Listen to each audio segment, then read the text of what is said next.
Hi, welcome to another episode of Hot Takes. It's now become increasingly clear that Keir Starmer no longer has any faith in Rachel Reeves.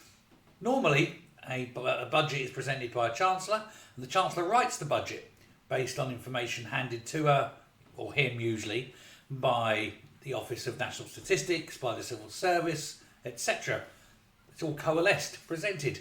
Then the numbers are looked at and they look at where they can spend a bit of money, where they can change a bit of taxation and so forth. Not this year, not this time. The Prime Minister, Starmer, has established what he's calling a budget board. It's basically a committee. And this is what this is going to be. It's not going to be a budget done by a Chancellor. It's going to be a budget presented to a Chancellor by a committee of the Prime Minister's lackeys, lickspittles and creeps. It's led, of course, by Torsten Bell. It's got Minouche Shafik, who is his economic advisor in Number 10. It's got Tim Allen, the new Number 10 comms director. He's on there. There's a few others. But they're all Starmer's people. They're not Treasury officials or Treasury ministers. And they are meeting. They will be looking at the numbers. They will be writing and creating the budget. They will then hand this to Rachel Reeves. She will stand there on the 26th of November, read it out. I suppose she'll be quite surprised at some of the things in it, since she's had no hand at all in creating it. And then when it all goes a bit Pete Tong, which it will almost immediately, when it's slagged off, when it's ruined, she will be the one who will be blamed and she will be fired. She won't be allowed, I think, the decency to resign.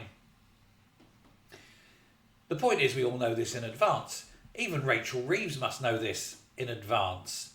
If she had anything about her at all, any sort of self-respect, what she would do is wait until the morning of the budget, and then 20 minutes before she's due to give the budget, resign.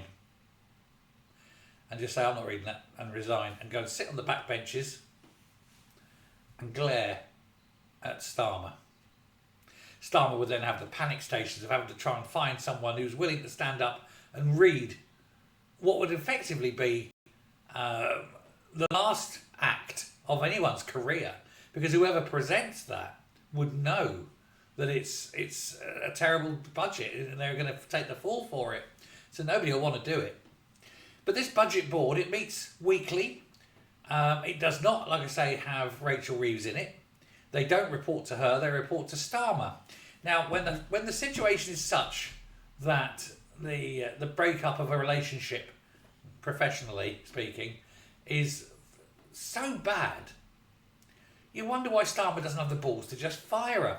On the other hand, he didn't have the balls to get rid of Miliband, and Miliband told him no, which completely undermines his authority. Starmer's got no authority now.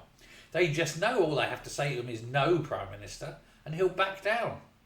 You wouldn't have told Margaret Thatcher no, or at least you'd only do it once. So there you go. You've got a weak man who can't fire a Chancellor, so he's very sneakily going behind her back, creating this committee in order to undermine her, and she's just taking it. Does none of them have balls? Let me know what you think. As always, thanks very much. Hit the subscribe button, hit the like button, and I'll speak to you later. Bye.